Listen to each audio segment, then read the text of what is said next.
Yeah, happy new year 2026. Leo tukiwa ni siku ya kwanza kabisa ya tarehe moja ya mwaka 2026, mwezi wa kwanza. Leo tujizungumze kitu kimoja ambacho ni cha msingi sana kuhusiana na mambo ya afya. Huu ni tafiti ambao nimeufanya, ni utafiti ambao kwa kweli unaweza kukusaidia kwamba ni jinsi gani ya kuwa salama 2026. Kitu cha kwanza ambacho unatakiwa ugundue kwamba mwili wako uko namna gani, unatakiwa uwe unajifunza mwili wako unavyo operate. Kila unapoamka, unapoenda sehemu, unatembea vyovyote vile, mpaka unapokuwa unakula. Sawa, sasa somo letu la leo tutaanza na mada ambayo ni jinsi gani ya kwenda haja.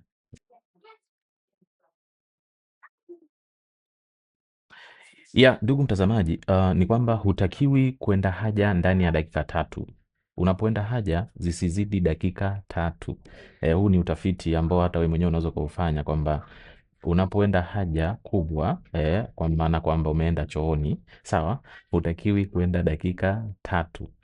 Ukizidisha dakika 3 inatakiwa ubadilishe mfumo wa kula, sawa. Ukizidisha tu dakika 3 kukaa chooni, manake unatakiwa ubadilishe mfumo wa kula, kwa sababu kinecha, kwa binadamu unatakiwa uende dakika 3 tu, sawa. Huu ni utafiti ambao nimeufanya. Kwa mimi unaweza ukaniita Profesa Kasonso nisiyekuwa na cheti, lakini nimefanya utafiti wa vitu vingi sana kwa ajili ya maslahi au kwa afya ya watu wanaotuzunguka. Kwa kitu ambacho leo nataka nikusaidie ni kwamba hakikisha kabisa kwamba unapoenda chooni nenda isizidi dakika 3. Dakika 3 kwa maana kwamba ile haja yenyewe iwe ndani ya dakika 3. Achana na usafi unaofanya chooni baada ya kufanya hiyo haja kubwa, lakini iwe ni ndani ya dakika 3, ile haja yenyewe ndani ya dakika 3. Ukizidisha hapo maana yake ubadilishe mfumo wa kula kwa hiyo siku, sawa.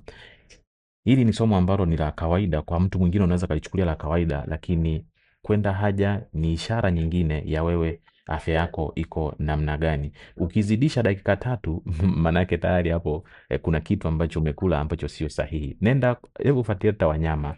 Mfuatilie ng'ombe ambao umemfuga hapo nyumbani kwako, zewe anavyoenda haja kubwa. Je, anatumia muda gani? Sawa? Binadamu yani ni kama wanyama. Sawa, binadamu ni kama wanyama, kwa hiyo tuko sawa na wanyama wengine. Ukiona unazidisha hapo, kuna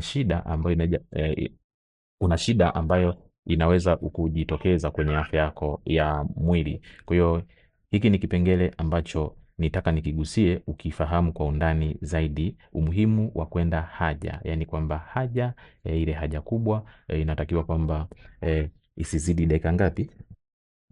Isizidi dakika 3, sawa. Maanake ukizidisha 4, 5, 6 mpaka wengine utakuta mpaka 10 bado uko chooni, hiyo ni kosa. Hutakiwi kufanya hicho kitu, maanake mfumo wako wa haja kubwa, ule mfumo wako wa haja kubwa haujakaa inavyotakiwa. Kwa unatakiwa jitahidi sana kuzingatia muundo wa kula chakula, sawa.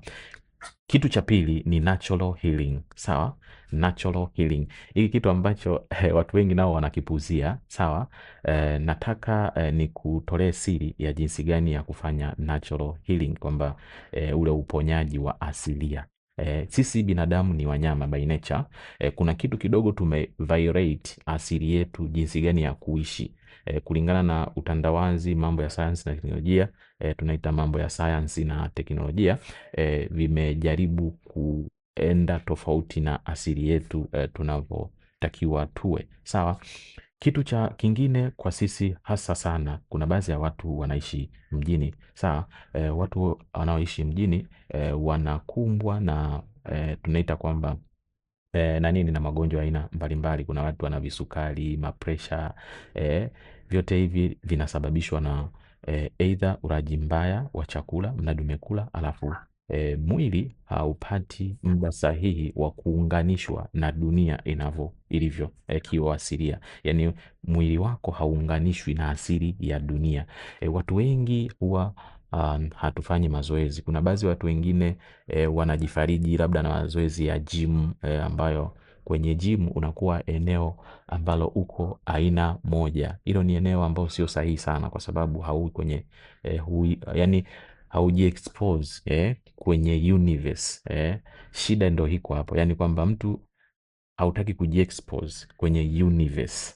Sijui umenielewa vizuri, hutaki kujiexpose kwenye nini? Kwenye universe. Sasa hiyo ni shida. Sawa, jaribu kila siku, hata saa watu ambao mnakaa maofisini mnafanya kazi kwa muda mrefu, labda mmekaa, hakikisha tenga muda hata siku 3 kwa wiki. Hata siku 3 kwa wiki, tembea kwa mguu. Sawa, tembea kwa nini? Tembea kwa mguu kutoka eneo unalokaa.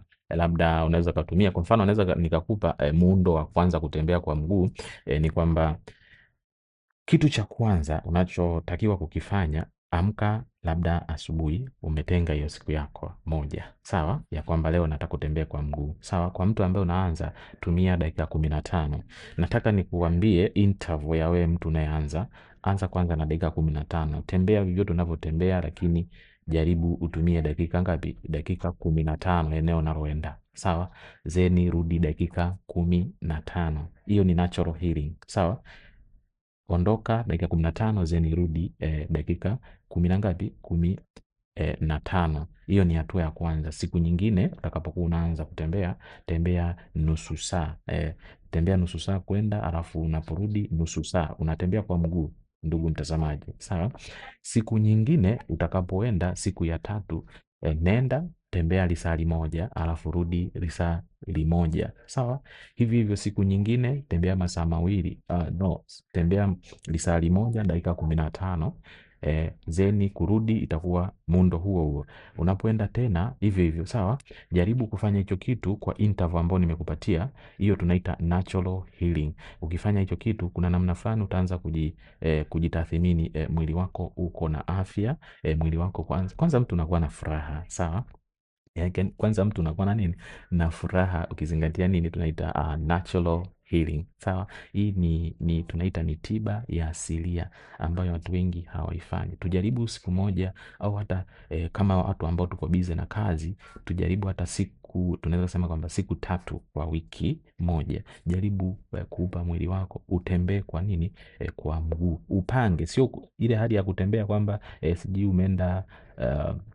unaenda wapi, labda umeenda sijui sokoni au Kariakoo, sijui umeenda wapi. Hiyo sio, hapana. Hicho kitu sio sahihi.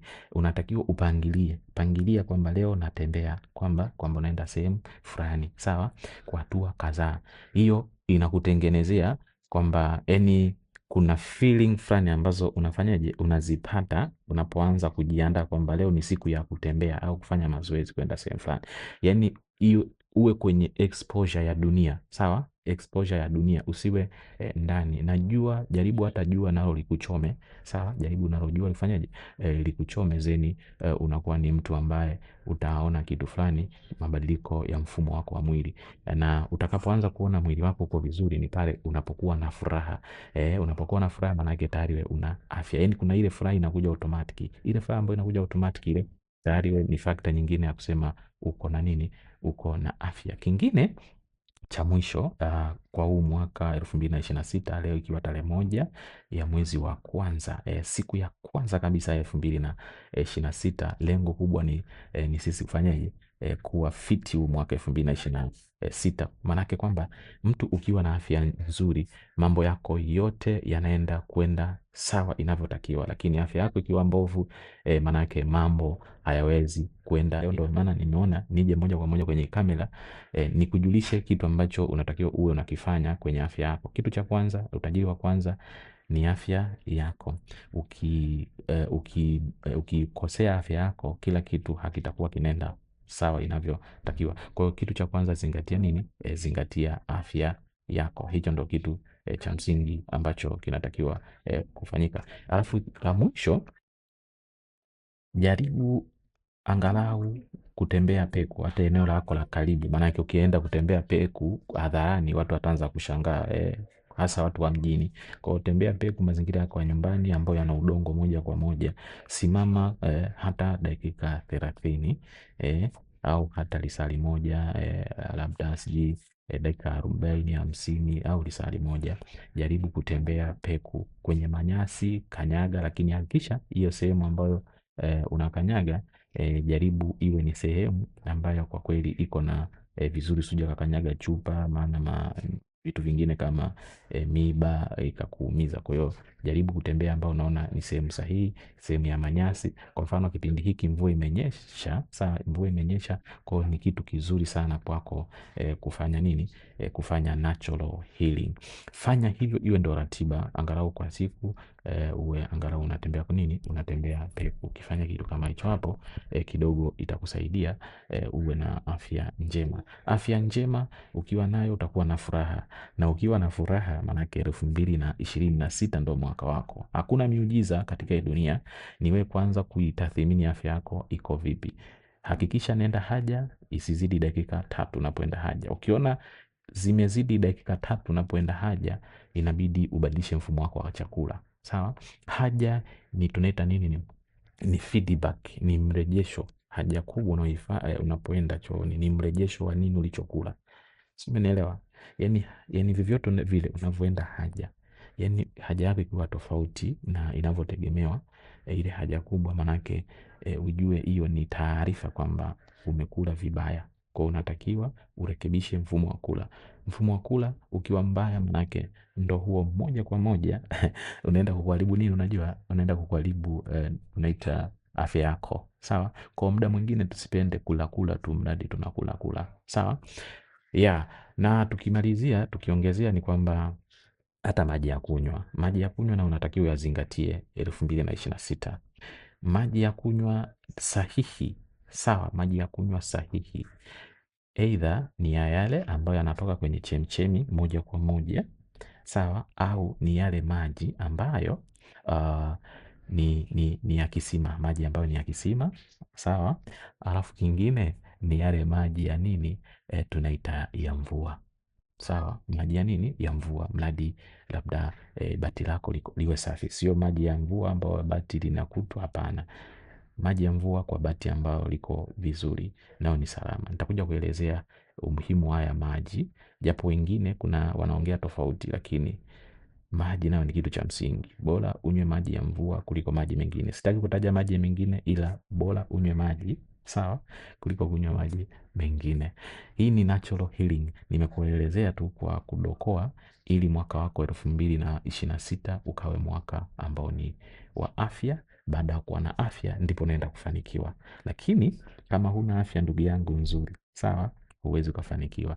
Kingine, ili uwe na afya nzuri ya kiakili, sawa, ni kwamba tuepukane na ngono zembe. Umeelewa? Tuepukane na nini? Na ngono zembe. Ngono zembe tunaita kiroho, inakuharibia mambo yako asiende vizuri, kwa sababu sio kila unayetembea naye yuko sahihi kiroho. Unaweza kuwa unapata kimwili raha nzuri sana, sawa, unaweza kupata kimwili raha nzuri sana, lakini kiroho, kumbuka moja kwa moja kwamba unafanyaje? Unajaribu, kwa sababu kila mtu na jinsi alivyozaliwa. Kuna baadhi ya watu mambo hayaendi kwa sababu una tabia kutembea na kila mtu. Usisubutu kutembea na kila mtu. Kufanya mapenzi na kila mtu ni hatari. Sawa? Chagua mazingira sahihi, chagua mtu sahihi, ili nuru yako ambayo Mungu amekupatia iendelee kuwa vile vile. Lakini ukiwa ni mtu wa kufanya huku na huku, kitu hicho kinaenda kukuharibu. Naomba zingatia tuliongea siku ya leo. Nikutakie siku njema. Bye.